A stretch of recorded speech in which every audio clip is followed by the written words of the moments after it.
यह video social media व अन्य समाचार माध्यमों पर चल रही खबरों एवं उनसे मिले संकेतों के आधार पर बनाया गया है। चैनल किसी भी तथ्य का सही होने का दावा नहीं करता है।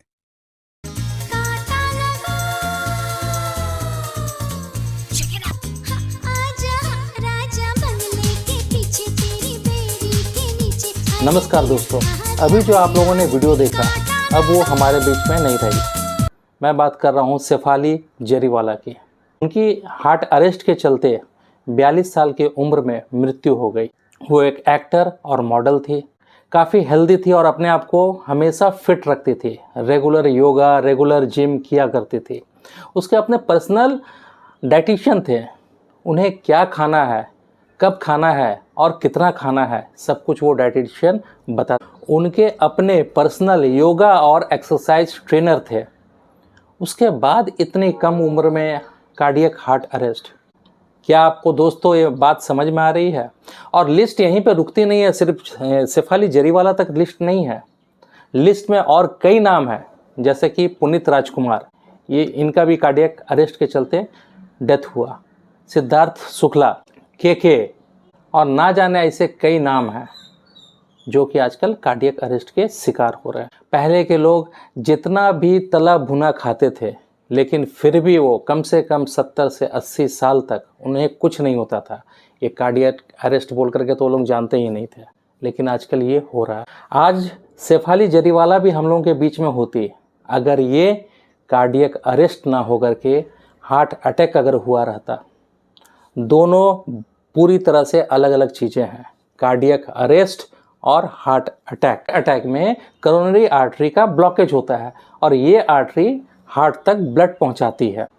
हार्ट में सही मात्रा में जब ब्लड फ्लो नहीं कर पाता है, पहुंच नहीं पाता है, तो हार्ट के मांसपेशियों में तड़प होती है।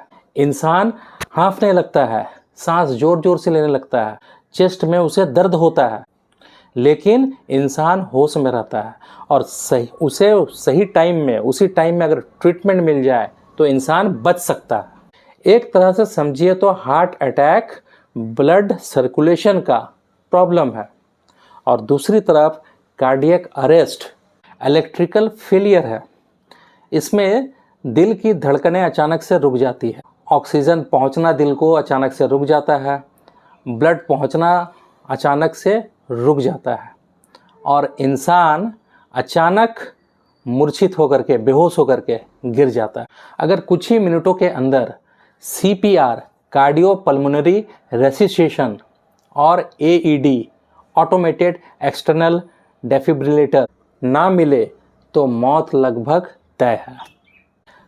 हार्ट अटैक में दोस्तों दिल संघर्ष करता है। मरीज को यहाँ पे दर्द होगा, यहाँ दर्द होगा या फिर ये दर्द होगा, सांसें फूलेगी, तड़पेगा, वो आपको चांस मिलेगा कि हाँ उसको स्टेबल किया जा सकता है, उसका सिचुएशन को, अगर सही टाइम में ट्रीटमेंट मिल जाए। लेकिन कार्डियक अरेस्ट साइलेंट किलर बोल सकता है। अचानक से दिल की जो गति है, जो दब तप लब तप लब तप हो रही है, रुक जाएगी। इसे साइलेंट किलर बोल सकते हैं। आज हम लोग हमेशा यंग दिखना चाहते हैं। इस यंग दिखने के चक्कर में ना जाने कितने सारे हम लोग उपाय करते हैं। अगर पैसे से सक्षम है तब तो उसके लिए स्काई इज़ द लिमिट है। वो ozone therapy, surgery, anti aging pills, anti aging injections, ना जाने वो क्या क्या करते हैं। क्यों? क्योंकि उनसे यंग दिखना है। वो कभी बूढ़ा होना ही नहीं चाहता है, क्योंकि उनको ये लगता है, हमेशा डर सताता है कि अगर बूढ़े हुए तो उनका स्टारडम, उनका नेम, उसका फेम, उनके फॉलोअर्स कितने कम हो जाएंगे। कल को कोई मार्केट में उन्हें पूछेगा नहीं। इन सब चीज़ों के इस्तेमाल से हमारी क्या होती है, बायोलॉजिकल एज जो है वो कम हो जाती है या रुक सी जाती है। लेकिन उसके लॉन्ग टर्म में आपका ये भी है, साइड इफ़ेक्ट्स भी हैं। शेफाली जरीवाला के केस में जो प्राथमिक जांच हो रही है उसमें ये पता चला है कि वो अपने एज को रोकने के लिए एंटी एजिंग पिल्स और एंटी एजिंग दवाइयाँ लिया करती थी। हालांकि हम लोग अभी ये दावा नहीं करते हैं या फिर अभी दावा नहीं कर सकते, क्योंकि पोस्टमार्टम रिपोर्ट आना अभी बाकी है कि एंटी एजिंग आपका मेडिसिन के चलते ही उनका कार्डियक अरेस्ट हुआ होगा। पुलिस और फोरेंसिक टीम को उनके घर से विटामिन C के इंजेक्शन्स मिले हैं और ग्लूटाथियोन मिला है। ग्लूटाथियोन वो चीज़ है जो कि आपको स्किन को गोरा करता है।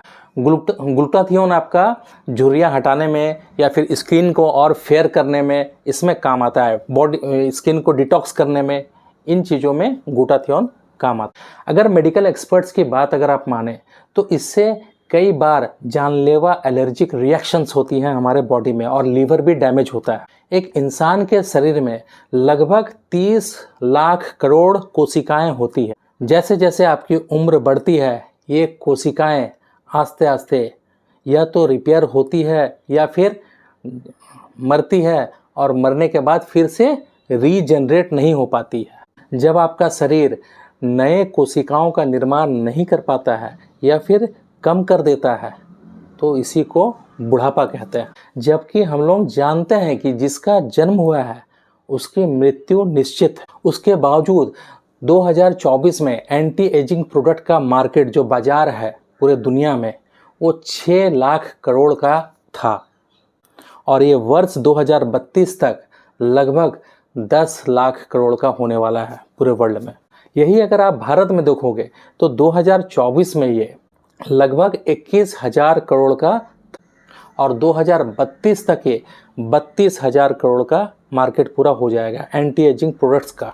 दुनिया में बड़ी बड़ी कंपनियां लगी हुई हैं कि कैसे एज को कम किया जाए या फिर इसे रोक दिया जाए या फिर कम से कम एक्सटेंड किया जाए, कम से कम 150 साल हो जाए, 120 साल हो जाए कंफर्म। लोग तो पैसा देने के लिए पागल की तरह परेशान हैं। तो रिसर्च ऑलरेडी चल रही है। ऐसी कुछ कंपनियां हैं जिसको मैं नाम बताना चाहता हूं यहाँ पे। एल्टोस लैब बहुत बड़ी कंपनी है, बहुत लोगों का उसमें इन्वेस्टमेंट पड़ा हुआ है, ये इस पे काम कर रही है। गूगल की एक कंपनी है जिसका नाम है आपका कैल्को लाइफ साइंस रिसर्च। इन लोग इस पे काम कर रहे हैं कि कैसे उम्र को रोका जा सके या फिर हमारी जो कोशिका है, हमारी कोशिकाएं को कैसे हमेशा यंग रखा जाए। बढ़ती उम्र को रोकने की कोशिश हजारों वर्ष से चल रहे हैं, लेकिन ये अभी तक इसमें कामयाबी नहीं मिली है। या तो एक्सपेरिमेंट फेल हो चुके हैं या तो उसके नतीजे बहुत ही गंभीर आए हैं। अमेरिका के पॉप सिंगर, मशहूर पॉप सिंगर माइकल जैक्सन, जिन्होंने एक केबिन बनाई थी 80 लाख रुपए खर्चे कर करके, उसमें वो सोया करते थे और ये दावा था कि कम से कम 150 साल वो जिंदा रहेंगे, लेकिन अनफॉर्चुनेटली उनकी मृत्यु 50 साल की उम्र में हो जाती है। वीडियो का निचोड़ ये है कि क्या आप प्राकृतिक प्रक्रिया को रोकना चाहते हैं, और अगर इसका जवाब हाँ है तो समझ जाइए। पौष्टिक आहार, पर्याप्त नींद और व्यायाम रेगुलर किया कीजिए, इससे आपको काफ़ी फ़ायदा मिलेगा। लेकिन प्राकृतिक प्रक्रिया को मत छेड़छाड़ किया कीजिए। वीडियो अगर अच्छा लगा हो तो इसे ज़रूर लाइक कीजिए और उन तक ज़रूर शेयर कीजिए जिनको ये वीडियो की ज़रूरत है। अगर चैनल में नए हैं तो सब्सक्राइब कीजिए। मिलते हैं फिर एक नए वीडियो में नए टॉपिक के साथ। तब तक के लिए नमस्कार।